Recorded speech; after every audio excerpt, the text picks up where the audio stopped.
Hello, welcome to Board Deck and Dice. I'm here with Me? Mark One Face. Exactly. One Face, two hats. Two hats. You left them at home, didn't you? What? The two hats you usually wear at the same time. Yeah. We are playing War Chest for the first time. We've just played with a simple setup.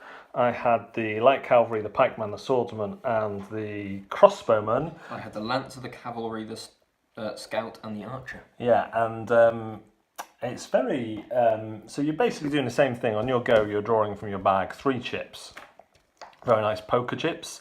And then, depending how you play them, will give you your various options. You can play a unit onto one of your controlled locations, as long as you don't have a unit of that type on the board already. You can bolster a unit, which essentially gives it more health. Or you can play a unit face down, and that lets you take initiative. It lets you recruit from any, you would have your supply there, recruit into your discard pile. It's a bag building game, so that will eventually go into there, so you get more units. You especially need to do that if you're thinking about bolstering, because you've got less ways of moving otherwise. Or pass, and then the third way you can do him is you play him face up, and that lets you interact with that unit to move it one space, to claim a space that location it's on, these little green bits, to attack a unit generally next to it if it can. So I could attack there, and that would just take that unit off and out of the game, not back into the bag, out of the game, and that's key really, because as you go on, your resources are shrinking. And how effectively you can use units is shrinking. It takes more goes to do anything. Yeah, because you've got fewer things. Or you can activate their tactic. Some units have tactics. Some have like additional abilities. So I'll show you my swordsman. He was the easiest one. After the swordsman attacks, it may move. So that was great for running in, slapping someone, and running away, or taking control of a location, so they will have to take an extra move to get on there. And Mark's had some restrictions, so this one could only attack using its tactic. So, and that one. And that one's Archer. So that makes for a very interesting game. Like I say, we played the base setup. The setup's based on historic battles, but you can always just draft your 4 units, or you can play a team game where you have 3 units each on each side.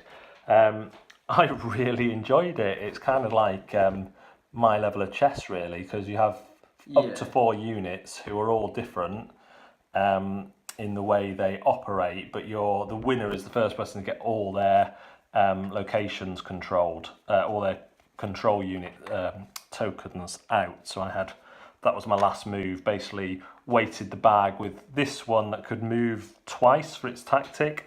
I kind of felt that was quite powerful, so I kind of weighted it towards the end, and that kind of paid off for me. I had 2 of them in my hand on the last, so I could have done it twice, or if you'd have taken him out, I would have spawned one there and moved it on for the next round. But yeah, it plays really well. It's quite intuitive. You only have 4 units to learn, despite Mark trying to cheat and put out a second Archer. Forgot. Bolstering isn't used as much as I thought, because if you look here, I have 5 swordsmen. So if I bolster that swordsman, I've got 2 of my units out on the board. I may still have 2 down here. I've only got 1 in my bag. So you only draw 3 around, so you're the bag building works really well. There is luck to it, but you're limiting your luck by the way you play your chips. So do you fill your bag first, but let the other side get a few cheap victories, because they might take yours out? But if you're bolstering first and then recruiting later, they might be scared of you. So yeah, what did you think? Yeah, I thought it was good. Like the first or second round, I can't remember which, I used all 3 actions to recruit and put more stuff in the bag, which I think sort of helped, because I definitely think you had the early half of the game. Yeah, I made felt a couple of mistakes that ruined it a bit. Yeah. But it's kind of one of those games as well, isn't it? You kind of don't mind losing a unit if you lure in their queen, for example. And I didn't have as many units I didn't have as many individual things as you did.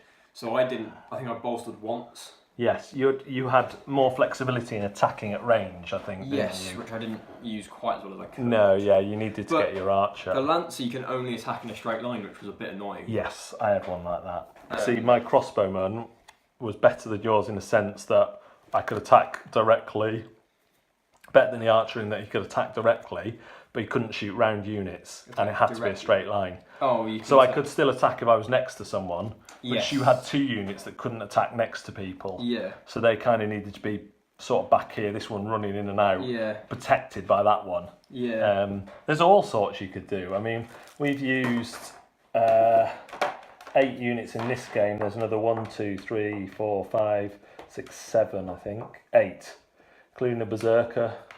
There's one that puts 2 units out on the board. It's the only one you're allowed to have 2 units.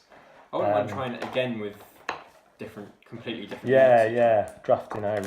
So that is a war chest. That is, if you like kind of tactical games with a bit of bag building, I think it's a good one.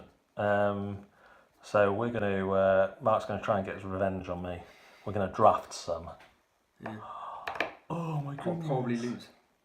Well, you were doing all right. Yeah, no, I was. There was then just a couple of mistakes. I horseyed you, Yes.